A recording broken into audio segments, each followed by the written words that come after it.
they're very, very different. The adage is that which proves too much proves nothing. Here we see the reptile and the fish and the mammal that look similar, that are not related at all, we're told. And when we look to the marsupial animals, we see anteaters, we see mice, we see moles, we see wolves, we see cats, but none of them are kin. Very different, totally different reproductive system. But I thought similarity was supposed to prove common genetic relationship. No, it does not, especially when we examine the genetics and when we see similarities that obviously do not. David Norman, Sedgwick Museum, University of Cambridge, says from very different stocks, the marsupial carnivores and placentia carnivores produce animals almost identical in physical form. The true wolf, the thylacine marsupial wolf, almost identical. We look at the saber-toothed tigers, one marsupial, one placentia. Not kin, but almost identical. The wolf skulls, you have to be a real expert to see the difference. Well, you see, similarities don't always prove the point. And then, if they did, then this creature, the platypus, would be kin to everybody, wouldn't he? He has fur like the beaver. He has fangs that inject venom like the reptile, lays eggs like a reptile, has feet like a duck, and a bill like a duck. In fact, when they were first discovered, they were written up in Nature magazine as a fraud. Somebody, they said, sewed a duck bill on a beaver, which is what it looked like. Well, he's kin to everybody. We see the fangs here, and we see the injecting venom like the reptiles, but he's not. And he's not a duck. And so that which proves too much proves nothing. Let's look at the overall picture of similarities. When we look at blood serum, we're often told the chimpanzee blood serum is very similar, and with the right anti-serum, actually you can use chimpanzee blood serum with humans, with some of them, when you can't use your own brother sometimes with a different blood type. That's very, very similar. And we look in the mirror, and I won't get personal, but some of you can see some real similarities there, and so it's not unexpected in the serum. But let's look at the whole picture and see if we're looking at a branching pattern or a mosaic pattern. When we look at milk chemistry, it's not the chimpanzee at all. It's the donkey that's our closest relative. When we look at cholesterol, which everybody seems to be concerned about today, it's the garter snake that has cholesterol just like we do. When we look at foot structure, which we're concerned about down at Glen Rose, what could have made this? Well, the closest relative seems to be a glacial bear. Of course, he's a quadruped with big claws. You can distinguish that, but you remove the claws, and wow, it looks very human. Certainly the skeletal structure. It's the reverse image. The thumbs are on the outside. You can tell the difference, but it's very, very similar, I think, due to common designer. The chicken has a very complex enzyme, lysosome, designed, I think, to fight bacteria in the egg. Well, we need that kind of thing in our eyes, and the tear ducts produce that to fight bacteria. Here's where the blue tile, if you please, was needed with the egg and with the eye. We need bacteria-fighting enzymes, and it's a very, very complex protein involved here. Not only a long lineup of amino acids, but folded geometrically in a very complex manner in order to function appropriately. When we look to blood antigen A, the butterbean has blood antigen A just like we do, and lo and behold, the cockroach has this very complex brain hormone just as we do. Notice this picture from Discovery magazine of just a few years ago. Under the picture it says, "Don't squash that roach, he may be your cousin."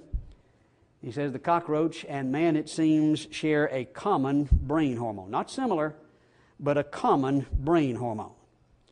We're looking at similarities, but they're not branching. They are of a mosaic pattern that would indicate a common designer. They are not from common genetics, from the same part of the embryo. They're different. They fit our view of the evidence. They don't fit the evolutionary view. When you're allowed to choose which things you want to show, not the whole picture, and then line them up the way you want to line them up, like they did with the chromosomes, you can prove just anything you want.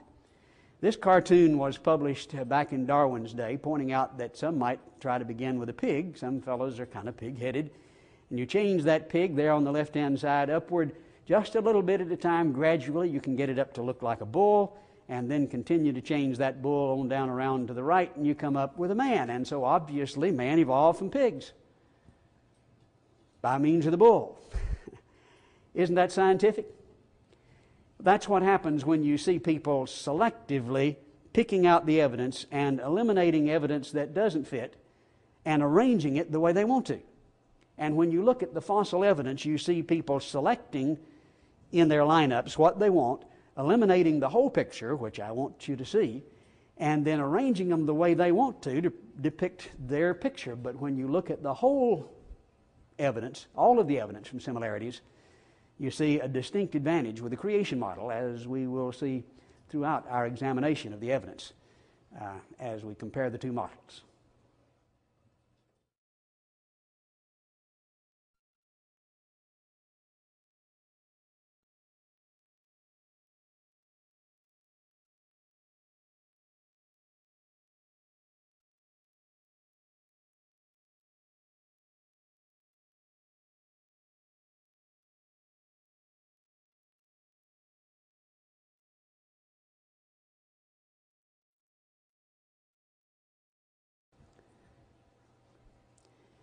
We have seen that the critical evidence of the fossil record, certainly in the beginning, is in favor of the creation model when we see sudden, complex beginning without that progressive continuum the evolutionist would predict.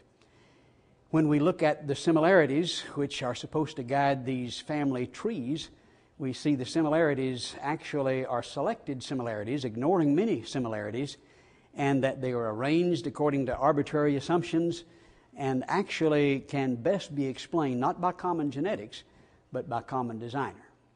But if we're to see change in the fossil, if we're to see evolution, if it's to be proved, how would you discern it from the fossil record? Well, you'd have to see these continuums, these changes from one kind to another kind. Is that what we see? Well, let's talk about that portion of it, and again allow the evolutionists themselves to describe the evidence.